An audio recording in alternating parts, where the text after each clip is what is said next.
ಎಲ್ಲ ಬಂದ್ಬಿಟ್ಟು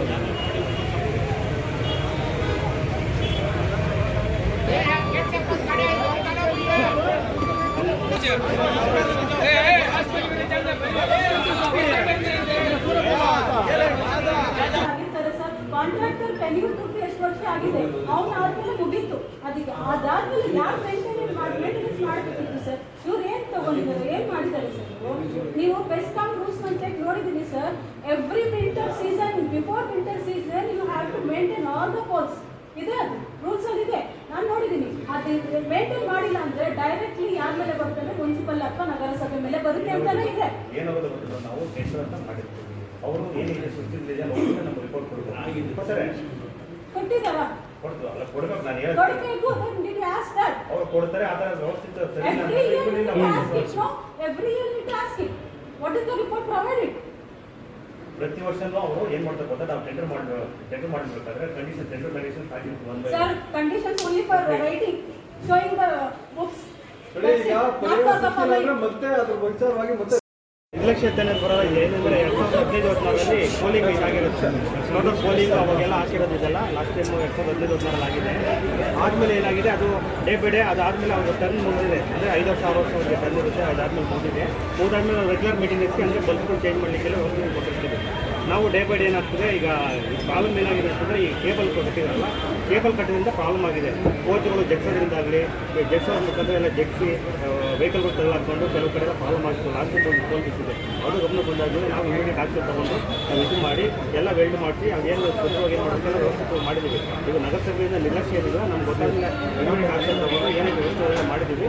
ಬಟ್ ಅದು ಬೆಸ್ಕಾಮು ಮತ್ತು ಬೇರೆ ಏನು ಎಲೆಕ್ಟ್ರಿಕಲ್ ಪೋಲ್ಸ್ ಏನೇನು ಹೋಗಿದೆ ಅದರಿಂದ ಪ್ರಾಬ್ಲಮ್ ಆಗಿದೆ. ನಾವು ಬೆಸ್ಕಾಮು ಆಲ್ರೆಡಿ ಲೆಕ್ಕ ಹಾಕಿದ್ದೀವಿ.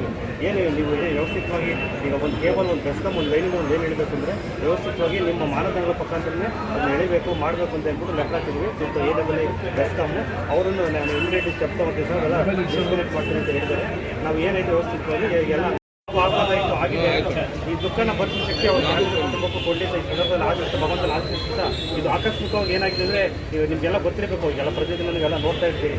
ಈಗ ಏನು ಬೆಸ್ಕಾಮ್ ಕಂಬಗಳಿದೆ ಎಲ್ಲ ಕಡೆ, ಈಗ ಕೇಬಲ್ ಇರ್ಬೋದು, ಟಿಶ್ ಇರ್ಬೋದು, ಎಲ್ಲ ವೈರ್ಗಳು ಕನೆಕ್ಷನ್ ಕೊಟ್ಟಿದ್ದಾರೆ. ಓವರ್ ಆಲ್ ಎಲ್ಲ ನಮ್ಮ ತೊಗೊಂಡೆಲ್ಲ. ನಾನು ಅದಕ್ಕೆ ಬಂದ ತಕ್ಷಣ ಈ ಥರ ಆಯ್ತರ ಪ್ರಾಬ್ಲಮ್ ಆಯ್ತಲ್ಲ, ಇಂಜೇನು ಆಗಿದೆ ಅಂತ ಮಾಹಿತಿ ಬಂತು.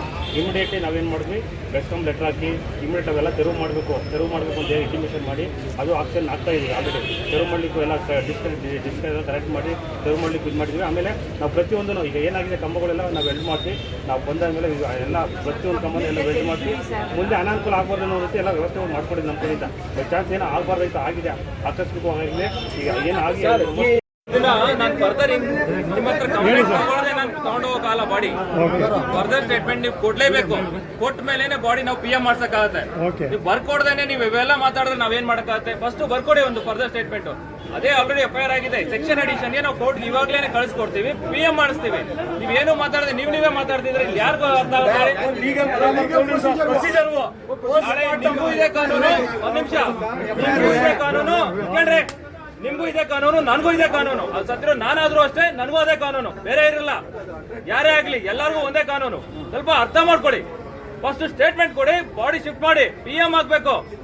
ಅದಲ್ಲದೆ ಮತ್ತೆ ಲೀಗಲ್ ಆಕ್ಷನ್ ಆಲ್ರೆಡಿ ಆಗಿದೆ, FIR ಆಗಿದೆ ಆಲ್ರೆಡಿ, ಇನ್ವೆಸ್ಟಿಗೇಷನ್ ಹೋಗ್ತಾ ಇದೆ. ಈಗ ಕೇಳಕ್ಕೆ ಪರಿಸ್ಥಿತಿ ಇಲ್ಲ, ನೀವೇ ಮಾತಾಡ್ಕೊಂಡು ಯಾರಿಗೆ ಅರ್ಥ ಆಗುತ್ತೆ? PM करेंगे बाद हम इमीडिएटली कोर्ट को भेजेंगे ना करेंगे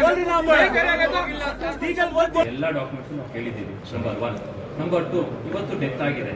ಡೆತ್ ಆದ್ಮೇಲೆ ನಾವು ಪೋಸ್ಟ್ ಮಾರ್ಟಮ್ ಮಾಡಬೇಕು ಅಂತ ನಿಮ್ಮ ಹತ್ರ ಫರ್ದರ್ ಸ್ಟೇಟ್ಮೆಂಟ್ ತಗೋತೀವಿ.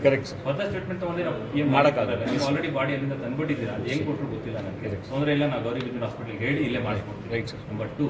ನಂಬರ್ 3, ನೀವು ಹೇಳ್ದಂಗೆ ಈ ಮೇಂಟೆನೆನ್ಸ್ ಇದೆಯಲ್ಲ, ನಾನು ಕೂಡ ಸಾಹೇಬ್ರು ರಿಕ್ವೆಸ್ಟ್ ಮಾಡಿದ್ದೀನಿ, ಒಂದು ಲೆಟರ್ ಕೂಡ ಕಳಿಸ್ಕೊಡ್ತೀನಿ.